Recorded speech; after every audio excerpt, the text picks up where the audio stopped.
This is day 12 of our Advent devotions, looking at the genealogy of Jesus Christ as recorded in Luke's Gospel, chapter 3, verses 23 to 38, if you want to reference that. And so we're working our way from Adam all the way up to Jesus, not covering every generation. We don't have time to do that, but looking at some of the key figures through that. And so yesterday we considered Boaz, and then the lineage that carries on is that Boaz has a son, Obed. Obed has a son, Jesse. Jesse would have a son named David. And so it is there that the kingly line that was prophesied and promised back to Judah, when Jacob was giving the blessings to his children, was given to Judah, where that becomes fulfilled and ultimately leads us to King Jesus. And so we begin to see the story of David in 1 Samuel 16. And so kind of leading up to this, we have the nation of Israel, who's looking at all of the nations around them. At this time, they were ruled by judges. And so they didn't have a king like all of the other nations around them. And so they wanted to be like those other nations and wanted an earthly king. God ultimately tells Samuel, who was kind of the prophet and judge at that time and priest, look, they haven't rejected you as their leader. They've rejected me. They rejected God's leadership. And so a king is anointed. That king is King Saul. And Saul starts off well. Things are going well, but eventually Saul is disobedient to God, and God decides that the throne would be removed from him and his offspring. All right, and so this is how it begins to set up, where a kingly line through Judah would be established. And so Samuel was told, I want you to go and anoint a new king. And so he goes to a little place called Bethlehem, right? A very famous place where ultimately the one true king would be born. But he goes there and he's told to go, and there he would find a new king to anoint. And so he goes to a man named Jesse. Jesse had 8 sons, and so he says, well, look, we're having a sacrifice. I want to invite you and your family, your sons, to come to the sacrifice along with me. And what we see is that it was there that God would anoint the next king. It would be one of Jesse's sons. And so one by one, they come up. The oldest one comes up first, and in Samuel's mind, man, this guy looks the part. This should be him. But God tells him one by one through 7 sons, not him, not him, not him. None of the sons that Jesse had brought to the sacrifice were God's chosen next appointed leader to be the king of Israel. And so he says, well, Jesse, do you have any other sons? Well, I have my youngest. He's out in the field tending the sheep. Well, bring him here. That son was David. And so when David comes, God says, that's the one.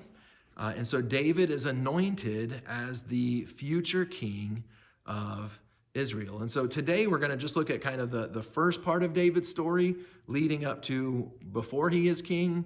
And then eventually, tomorrow we'll kind of do a part 2 on David about David as king. And so one of the things that we see in the midst of this, again, in Samuel's eyes, he's looking at the appearance, especially of Eliab, the oldest, and says, look, that's got to be the one. And God reminds him, look, man looks at the outward appearance, but the Lord looks at the heart. God didn't care about who looked the part. He wanted a king who would be faithful and obedient. And ultimately, that king that was chosen was David.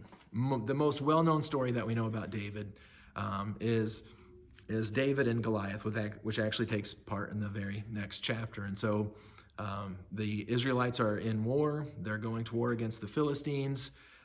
David's 3 oldest brothers are there. And so Jesse sends the youngest to go and take care of, or to send some food to the brothers and to check in on them, to make sure that they were okay. And so David goes, and he gets there, and he finds Goliath out mocking the Israelites. And more importantly, he was mocking God, whom the Israelites served. And so he was mocking the God of Israel. And so David knew that this was wrong. And so David goes to King Saul and says, look, I will go to battle. He's out there mocking us. None of the soldiers here will go and fight him, so I'll go and fight him. So King Saul says, all right, well, here, let me give you my armor. And so he puts it on. It's too big. It's too heavy. He says, no, I don't need it. David, we know the story. David goes out and chooses 5 smooth stones, and he goes out, and Goliath laughs at him. How dare you send this little peon out to fight me?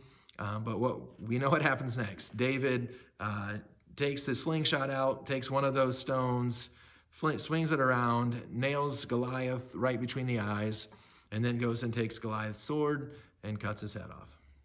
And so this story actually, it points us forward to Christ. Christ, when he came, was not a king like we would think of as a king. We know that ultimately he is the King of Kings, but he didn't come as an earthly king. He came first as a suffering servant. David at this point wasn't king, but he went and he saw that there was an enemy that the Israelites couldn't defeat. Goliath. The Israelites couldn't defeat him. He was an enemy that was too powerful for them. And here's this anointed king, not yet king, but anointed king. He would be king one day, and he decides to go to battle on behalf of the Israelites, ultimately securing victory when he defeated that unconquerable, that larger than life, that enemy that could not be defeated. And so what happens when Jesus comes? Well, Jesus is the anointed king. He didn't come first as a king, but he would be the king. He would establish a kingdom, but he didn't come as an earthly king. And Jesus came, and not on behalf of Israel, but on behalf of all people. He stood an enemy that we all face square in the eyes and declared war. That enemy was Satan. That enemy was sin. That enemy was death. And Jesus went to the cross, and he took on sin, and he took on death, and he took on Satan there. And what do we see? Jesus comes out victorious. Yes, he died on the cross, but 3 days later, he rose again. And so that's why,